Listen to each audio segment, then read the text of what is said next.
दिन आ रहे हैं कि लोग इस वक्त, आज हम कितने लोग हैं, हम सबको एक चीज है, एक प्रॉब्लम है कि हम कैसे निकले। तो यहां पे क्या है कि किस चीज की प्यास होगी? परमेश्वर के वचनों की। और जब हम परमेश्वर के वचनों की प्यास होगी तो क्या है मतलब, अगर हम यशायाह 51 और उसका 1 वचन पढ़ते हैं, हे धर्म पर चलने वालों, यशायाह 51 और उसका पहला वचन, हे धर्म पर चलने वालों, हे धर्म पर चलने वालों, हे यहोवा को ढूंढने वालों, हे यहोवा को ढूंढने वालों, कान लगाकर मेरी सुनो, कान लगाकर मेरी सुनो। जिस चट्टान में से तुम खोदे गए, जिस चट्टान से तुम खोदे गए हो, और जिस खदान से तुम निकाले गए, और जिस खदान से तुम निकाले गए हो, उस पर ध्यान करो, उस पर ध्यान दो। और अभी आमोस में हमने क्या पढ़ा था कि लोगों के अंदर भूख प्यास किसकी होगी? परमेश्वर के वचनों की, परमेश्वर की प्यास होगी। क्यों? क्योंकि यहां पे कहता है, अभी जो हमने 51 उसका 1 जो पढ़ा, उसमें क्या था? यहोवा को खोजने की क्यों होगी? क्योंकि वो ये कह रहा है, हे धर्म पर चलने वालों, अर्थात जो बंधन में आज तक हम थे, हर प्रकार का बंधन था, हम अपने रीति रिवाजों की वजह से फंस गए थे, हमारी ये समझ में नहीं आ रहा कि हम क्या करें। उस वक्त आज हम में से कितने लोग हैं बहुत प्रकार की प्रॉब्लम्स में फंसे हुए हैं, हम सोच रहे हैं कि हम क्या करें, हम इधर उधर भाग रहे हैं, देखते हैं कि हम क्या करें। तब परमेश्वर यहोवा ये कह रहा है कि हे धर्म पर चलने वालों, अगर हम 2 कुरिन्थियों 4 अध्याय और उसका 4 वचन हम देखते हैं, 2 कुरिन्थियों 4 अध्याय और उसका 4 वचन,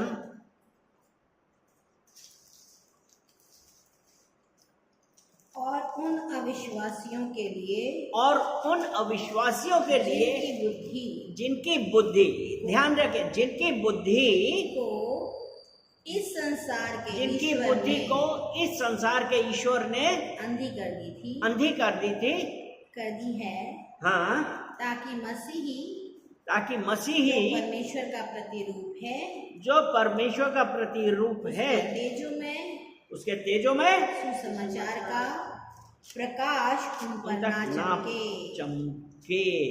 यानी कि यहां पे क्या कह रहा है? यहां पे फिर से पढ़ो। और उन अविश्वासियों के लिए, जिनकी बुद्धि इस संसार के ईश्वर ने अंधी कर रखी है, ताकि मसीह जो परमेश्वर का प्रतिरूप है, उसके तेजों में सुसमाचार का प्रकाश उन पर ना चमके। इस संसार के ईश्वर कौन?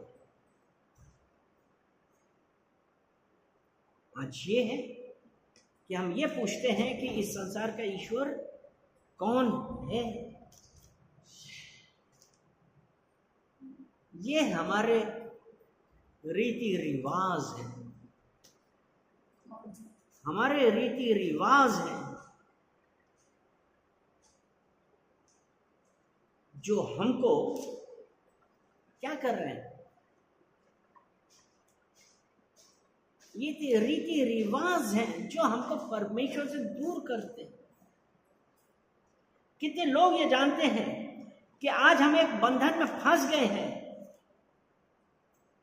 और जब हम बंधन में फंस गए तो अब हम क्या करेंगे? क्या हमारी समझ में आता है हम क्या करें?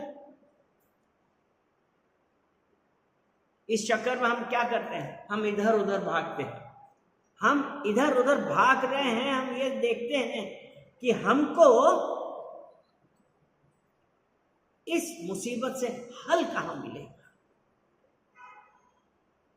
कितने लोग क्या कर रहे हैं कि जिनकी बुद्धि इस संसार के ईश्वर है, और यीशु मसीह ने यही कहा ना, यू आर ऑफ गॉड्स। जब हमने क्या किया? कि हम हल ढूंढने के लिए हम किसके पास भाग रहे हैं? क्या हम यहोवा के पास गए? नहीं। हम जब परमेश्वर को नहीं जानते थे तो हम कहां जाते थे? हम इधर उधर गए ना। कितनी बार हम लोग जाते हैं, कितनी बार हम यही कर रहे हैं कि हम परमेश्वर को ढूंढने की बजाय इधर उधर भाग रहे हैं। आप लोगों में से कितनी बार गए? आज हम में से हर एक जन कहीं ना कहीं जब तक परमेश्वर यहोवा पर पूरा भरोसा नहीं करता था, कितनी बार हम इधर उधर भागते थे। और जब परमेश्वर हमारा जवाब देने के लिए तैयार है, हमारी आंखें अंधी कर रखी है।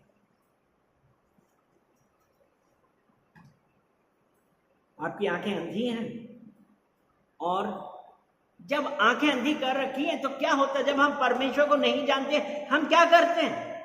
हम ये सोचते हैं कि पैसे से हमारी हर चीज सफल हो जाएगी। हम किस पे भरोसा करते हैं? पैसा पर। क्योंकि हमने क्या किया? पैसे को परमेश्वर मान लिया। पैसे को यानी कि हम जीवित परमेश्वर की बजाय हमने पैसे की तरफ भागे हैं। क्योंकि वो किस लिए भागे? क्योंकि हम ये सोचते हैं कि पैसा हमारा हर काम सफल कर देगा। कितनी बार हम अपने पैसे पर घमंड करते हैं। अगर हम मत्ती 6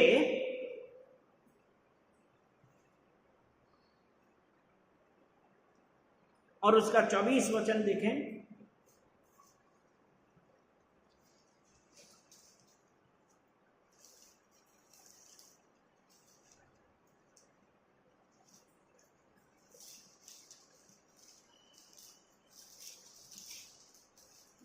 का 24।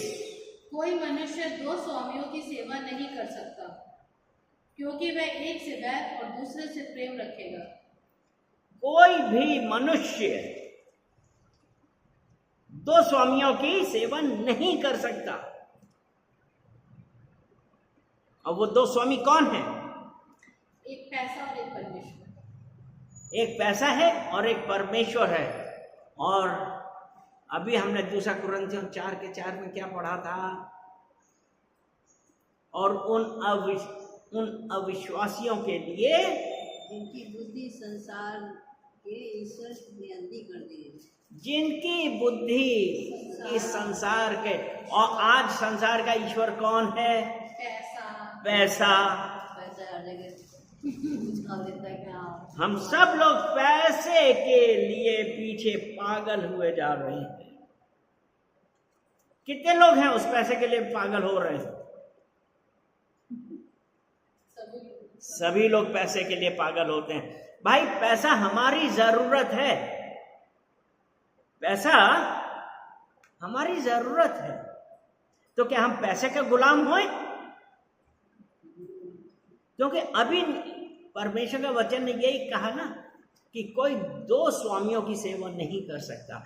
हम पैसे के गुलाम हो, यानी कि पैसा हमारे सर पे हो गया और हम उसके अनुसार चलें। और हमने क्या किया? परमेश्वर के ऊपर भरोसा करने की बजाय हमारा दिमाग दुनियादारी पे। लक्ष्मी जी की पूजा करते। हाँ, और हमने क्या कहा कि ये देखा, मेरे पैसे ने ये किया, मेरे पैसे ने वो कर दिया। अगर आज हम पैसे के ही ऊपर भरोसा करते तो हमको कष्ट क्यों होता? हम क्यों बीमार पड़ते? अगर आज हम ये सोचते, क्या जिसने कान दिए वो आपकी नहीं सुनता? आपको किसने कान दिए हैं? परमेश्वर। और किसने आंखें दी हैं? तो परमेश्वर ने कान और आंखें दी हैं, वो आपकी सुनता है। लेकिन आप क्या कर रहे हैं? आप उसकी सेवा कर रहे हैं जिसको आप देख लेते हैं, और वो है आपका पैसा। आज हम कहां पे जा रहे हैं? क्योंकि मत्ती हमने 6:24 में यही देखा ना कि कोई मनुष्य दो स्वामियों की सेवा नहीं कर सकता, क्योंकि वह एक से बैर और दूसरे से प्रेम रखेगा, या एक से मिला रहेगा और दूसरे को तुच्छ जानेगा। तुम परमेश्वर और धन दोनों की सेवा नहीं कर सकते। हम परमेश्वर और धन दोनों की सेवा नहीं कर सकते। परमेश्वर को पाने का मार्ग कैसा है? अगर आज हम ये कहते हैं परमेश्वर के अनुसार चलेंगे, बहुत लोग ये कहते हैं कि अरे परमेश्वर का राज आ गया, अब हम तो आराम से रहेंगे। लेकिन मेरे प्रियो, आज हमको एक चीज जाननी चाहिए कि मत्ती 7 और उसका 13 वचन हम देखते हैं तो उसमें लिखा है, सकेत फाटक से प्रवेश करो। सकेत फाटक से प्रवेश करो, क्योंकि चौड़ा है। हाँ, क्योंकि वह फाटक और सरल है।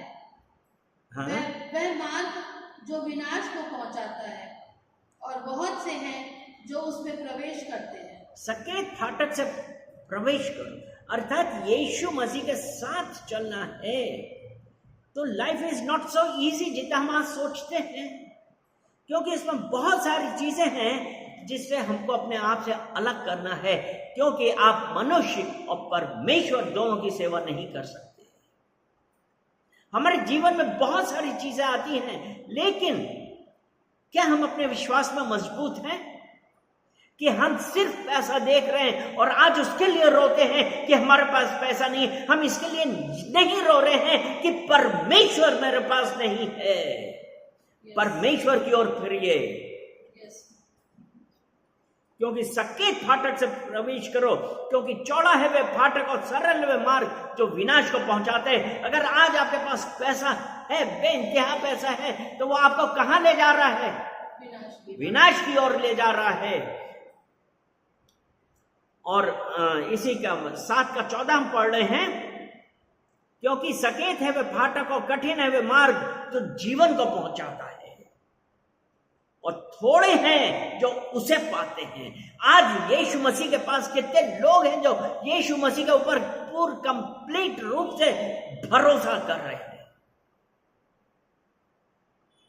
कठिनाइयां आएंगी, कठिनाइयां आएंगी, लेकिन वो परमेश्वर जबूर भजन संहिता 34 और उसका 19 वचन में कहता है, भजन संहिता 34 और उसका 19 वचन कहता है, धर्मी पर कठिनाइयां तो आती हैं, लेकिन परमेश्वर उनको उससे मुक्त करता है। क्या है? 34:19, धर्मी पर बहुत सी विपत्तियां पड़ती धर्मी पर बहुत सी विपत्तियां पड़ती हैं। आज अगर हम अपने आप को कहते हैं हम धर्मी हैं, तो आप इस बात के लिए तैयार होइए कि आपके जीवन में कठिनाइयां आएंगी, लेकिन परमेश्वर का वचन कहता है धर्मी पर बहुत सी विपत्तियां पड़ती हैं, परंतु यहोवा उसको उन सब से मुक्त करता है। यहोवा उनको उन सब से मुक्त करता है। हमारा भरोसा कहां है? विपत्तियां पड़ रही हैं, लेकिन हमारा भरोसा यहोवा पे है। और उसने कहा हमको हर विपत्ति से मुक्त करता है। इसीलिए भजन संहिता 34 उसका 10 हम पढ़ते हैं। देखिए, ये आज एक हमारे लिए लेसन है। जवान सिंहों को तो घटी होती है, जवान सिंहों को तो घटी होती है, वे भूखे भी रह जाते हैं, वे भूखे भी रह जाते, परंतु वे भूखे भी रह, मतलब जवान सिंहों को घटी होती है, अर्थात सिंह जो जंगल का राजा है। आज आप ये सोचिए, क्या जंगल का राजा भूखा रह सकता है? लेकिन यहां पे परमेश्वर का वचन कहता है जवान सिंहों को घटी हो सकती है, वे भूखे भी रह जाते हैं, परंतु यहोवा के खोजियों को किसी वस्तु की घटी नहीं होगी। आज क्या आप यहोवा के खोजी हैं? अगर आप यहोवा के खोजी हैं, आपको किसी प्रकार की घटी ना होगी। वो परमेश्वर आज आपसे कह रहा है मेरी ओर मुड़ो। हम निकालेंगे अय्यूब 22।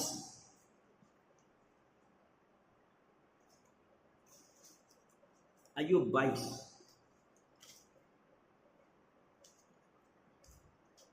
और उसका 23 वचन।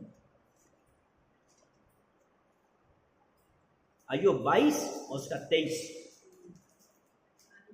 यदि तू सर्वशक्तिमान की ओर फिरकर समीप जाए, यदि तू सर्वशक्तिमान की ओर फिरकर उसके समीप जाए। अय्यूब 22 और उसका यदि 23। तू सर्वशक्तिमान की ओर फिर के समीप जाए, यदि तू सर्वशक्तिमान की ओर फिरकर समीप जाए और अपने डेरे से कुटिल काम दूर करे। यानी कि जब हम सर्वशक्तिमान की ओर फिरकर समीप जाए, अपने डेरे से कुटिल काम दूर करें, तो तू बन जाएगा। अपने डेरे से कुटिल काम दूर करें। इंग्लिश में लिखा है कि you will be restored. You will be restored. और जो ये कुटिल काम है, अभी हम हाथ यहीं पे लगाए रहेंगे। हम जल्दी से निकालते हैं पहला तीमुथियुस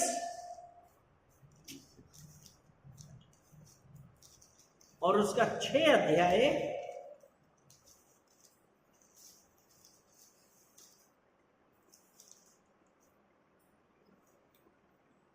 जो अभी हमने पढ़ा ना, कुटिल काम। पहला तीमुथियुस 6 अध्याय और हम पढ़ेंगे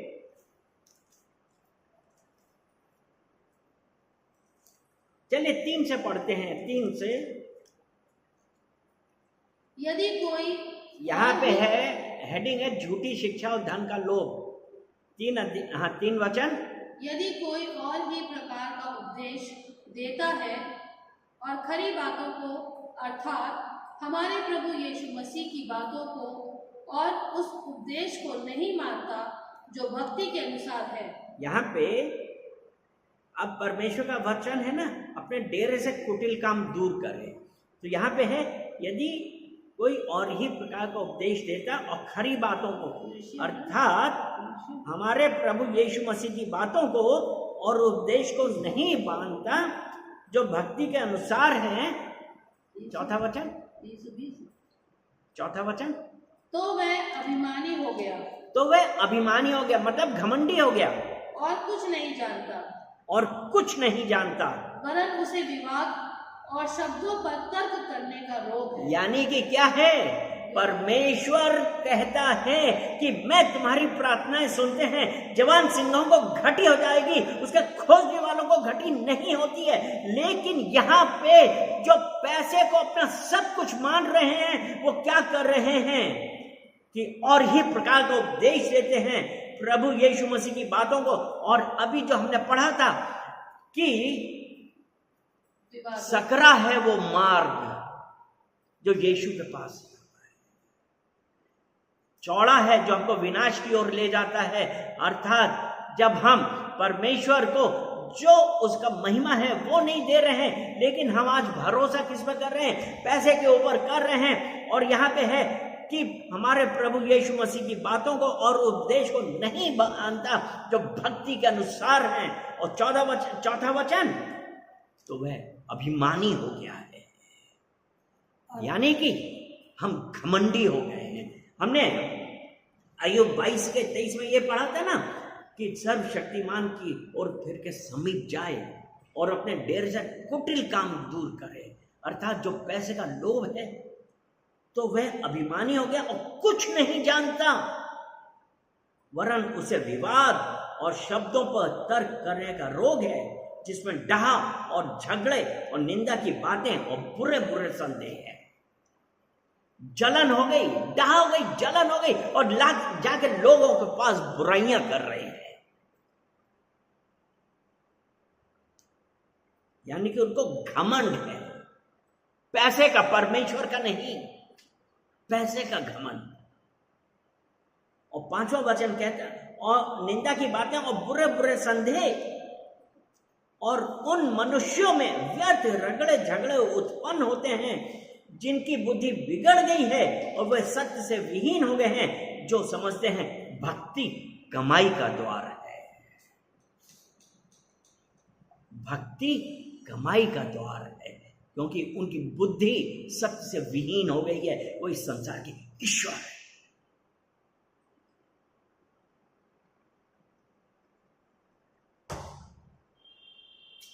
सातवां वचन कहता है, क्योंकि ना हम जगत में कुछ लाए हैं ना कुछ ले जा सकते हैं।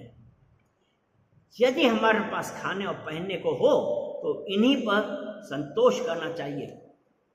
और जो हमने मत्ती 22:23 में कहा था ना कि अपने डेरे से कुटिल काम दूर करे, और 9वां वचन कह रहा है, पर जो धनी होना चाहते हैं वे ऐसी परीक्षा और फंदे और बहुत सी व्यर्थ और हानिकारक लालसाओं में फंसते हैं, जो मनुष्यों को बिगाड़ देती है और विनाश के समुद्र में डुबो देती है। ये बात सबके लिए है, चाहे वो परमेश्वर का दास हो या परमेश्वर के लोग हो।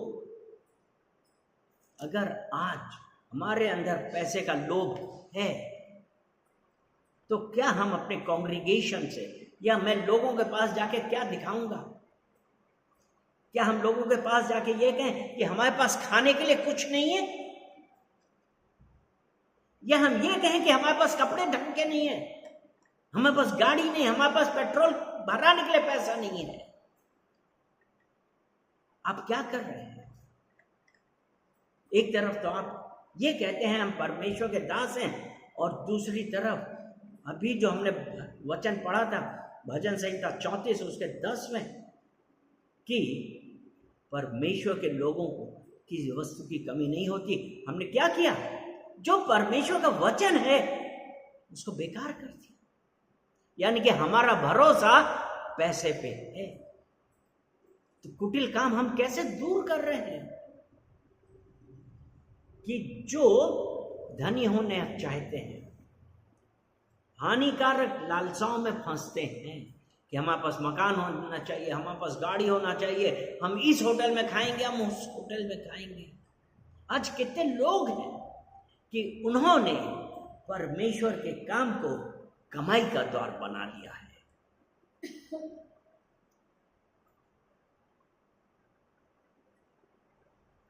और विनाश के समुद्र में डुबो देती है, क्योंकि रुपए का लोभ सब प्रकार की बुराइयों की जड़ है, जिसे प्राप्त करने का प्रयत्न करते हुए बहुतों ने विश्वास से भटक कर अपने आप को नाना प्रकार के दुखों से छलनी बना लिया है।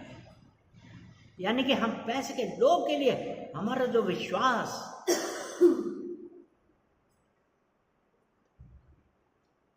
कहां गया? हमने अपने विश्वास को भटक गए और अपने आप को नाना प्रकार के दुखों से छलनी बना लिया। हमारा विश्वास कहां है? इसीलिए नीति वचन 10 उसका 18 देखते हैं। नीति वचन 10 और उसका 18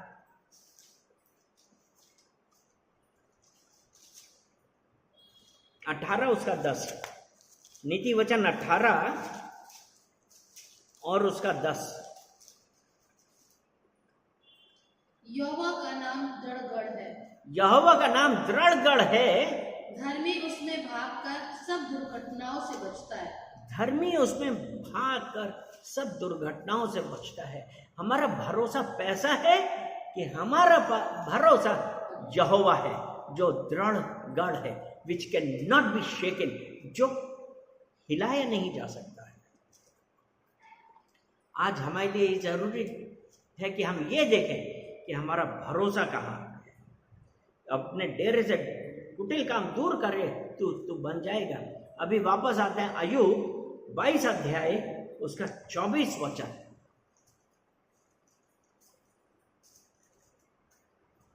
और 25 वचन। अय्यूब 22 उसका 24 और 25। क्या यह सच सच नहीं? नहीं, अय्यूब 22, 22। हाँ उसका 24।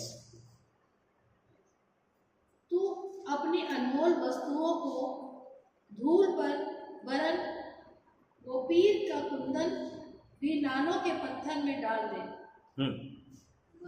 25। तब सर्वशक्तिमान आप मेरी अनमोल वस्तु और तेरे लिए चमकीली चांदी होगा।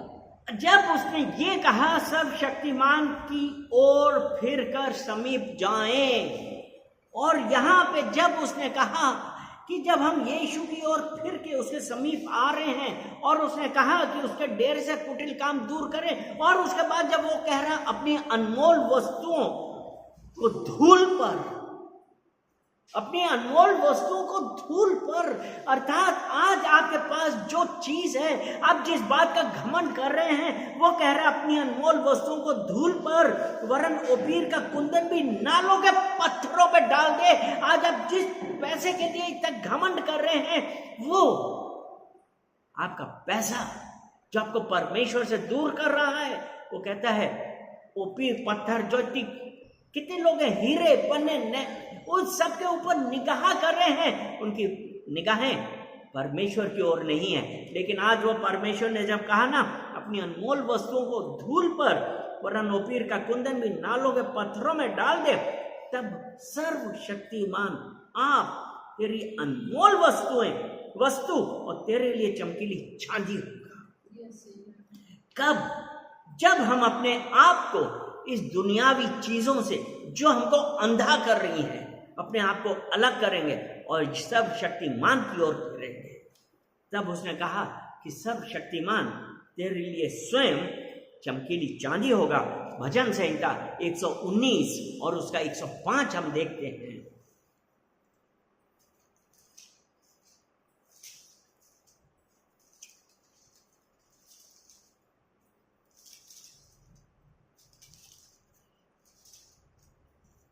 भला होता कि तेरी विधियों नहीं, 119 उसका 105,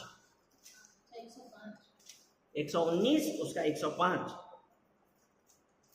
तेरा वचन मेरे पांव के लिए दीपक और मेरे मार्ग के लिए उजियारा है। मतलब यीशु मसीह का वचन वो मेरे पांव के लिए दीपक और मेरे पांव के लिए उजियारा है। क्योंकि जब ये कहा है ना कि तब सर्वशक्तिमान आप तेरी अनमोल वस्तु और तेरे लिए चमकीली चांदी होगा। हालेलुया। तब उसका वचन मेरे पांव के लिए दीपक और मेरे मार्ग के लिए उजियारा है। वो आज हमको रास्ता दिखाने वाला है। हम अंधेरे में नहीं चलेंगे। इसीलिए भजन संहिता 23 उसका 4 में कहता है, जब मैं घोर अंधकार भरी तराइयों में से होकर गुजरूं तो भी ना डरूंगा, क्योंकि तेरी लाठी और सोंटा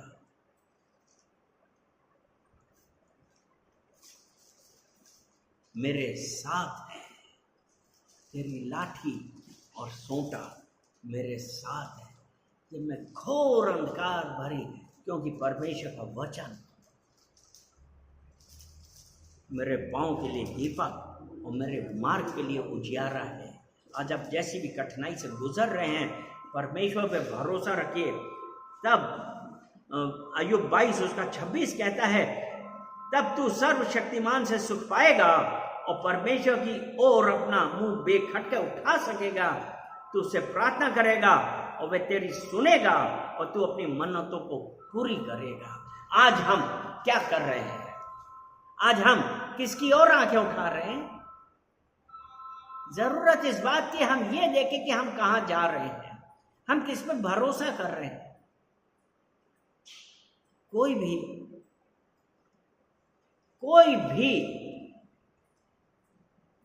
you can not serve two masters. कोई भी मनुष्य 2 स्वामियों की सेवा नहीं कर सकता। या तो आप परमेश्वर को माने या आप अपने धन के ऊपर एतबार करें। आज आप किसके ऊपर कर रहे हैं? परमेश्वर के ऊपर भरोसा रखिए। परमेश्वर के ऊपर भरोसा रखिए, वो आज आपको रास्ता दिखाएगा। क्योंकि जब हम परमेश्वर पे भरोसा रख रहे हैं जब हम परमेश्वर पे भरोसा रख रहे हैं तब परमेश्वर हमें रास्ता दिखाएगा। आमीन, आमीन, आमीन, हालेलुया। आज परमेश्वर का वचन हमको क्या बताएगा कि हम परमेश्वर पे भरोसा रखें, इधर उधर मत देखिए। कैसी भी सिचुएशन, कैसी भी सर्कमस्टेंसेस आती हैं, आप कौन सी भी कठिनाई में पड़े हैं, लेकिन परमेश्वर की ओर देखिए। किसके ऊपर देखिए?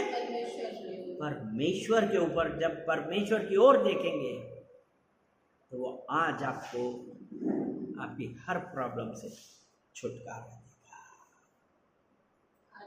आमीन। एक वचन हम और जल्दी से पढ़ते हैं, भजन संहिता 84 और उसका 11। ये लास्ट वचन है। ये बोले, ये वचन मेरे लिए है, ये परमेश्वर मुझसे बात कर रहा है। भजन संहिता 84 उसका 11। क्योंकि यहोवा परमेश्वर सूर्य और ढाल है। क्योंकि परमेश्वर यहोवा सूर्य और ढाल है। यहोवा अनुग्रह करेगा और महिमा देगा। यहोवा क्या करेगा? अनुग्रह। अनुग्रह करेगा और महिमा देगा। और जो लोग खरी चाल चलते हैं, और जो लोग खरी चाल चलते हैं, उनसे मैं कोई अच्छी वस्तु रखना छोड़ेगा। बोलिए, वो मैं हूँ। मैं परमेश्वर का धन्यवाद,